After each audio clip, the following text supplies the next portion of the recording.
The natives who had just been captured were confused when the natives suddenly pointed ahead, signaling for them to leave. They thought it was some kind of joke at first, but when the natives began to angrily shout at them, the slaves hesitated, then slowly started to move forward. However, when they turned around, they were horrified to see the natives pick up bows and arrows from the ground, clearly preparing to kill them. The slaves quickly picked up their pace and ran as fast as they could. At that moment, one of the natives could no longer hold back and shot an arrow. However, the arrow missed its target, and the other natives, seeing this, threw their weapons, but none of them hit their mark. Then, one of the natives armed with a stone-headed club threw a powerful strike. The stone arced through the air and hit one of the slaves, though it didn't kill him. The other slave, seeing this, quickly accelerated and ran forward, but he was struck by a javelin, and though neither of them had died yet, the native in charge of dealing with the aftermath rushed over and delivered the final blow. Finally, it was Kichi's turn. Although he had just seen his companions die right before his eyes, there was no trace of fear in his eyes. At the command of the native, he and his companion shot forward like arrows from a bow. However, unlike the previous slaves who had run in a straight line, they chose a zigzagging path. This forced the natives to predict where they would land if they wanted to hit them.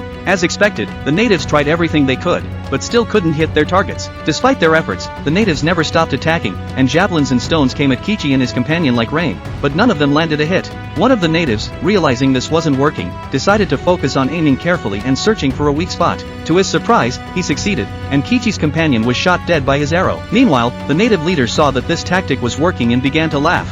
The next arrow he shot hit Kichi, but it didn't hit a vital area. Seeing this, the native in charge of the finishing blow rushed forward to ensure Kichi's death, but Kichi, using the small window of time his companion had bought him, quickly pulled the arrow out of his side. The natives were so focused on the larger figure that they didn't notice Kichi's movement, and before they could react, Kichi managed to kill one of them. From a distance, Kichi's companions thought he was staggering from drunkenness, but when he collapsed, they realized something was wrong. The next moment, Kichi, who had fallen to the ground, stood up again. The natives quickly rushed toward him, throwing their weapons as they went, but luck was on Kichi's side. He narrowly avoided all the attacks. He then dragged his injured body into the cornfield. The native who had died was no ordinary man, he was the leader's only son. Though he couldn't speak anymore, the leader knew his son's final wish was for vengeance. In a fit of rage, the leader stormed into the cornfield, and the hunt began. Meanwhile, Kichi was still running for his life when he suddenly slipped and fell into a deep pit. When he regained his balance and looked around, he was horrified to see the pit was filled with corpses. It was clear the bodies were the work of the natives, and Kichi didn't dare to think too much about it.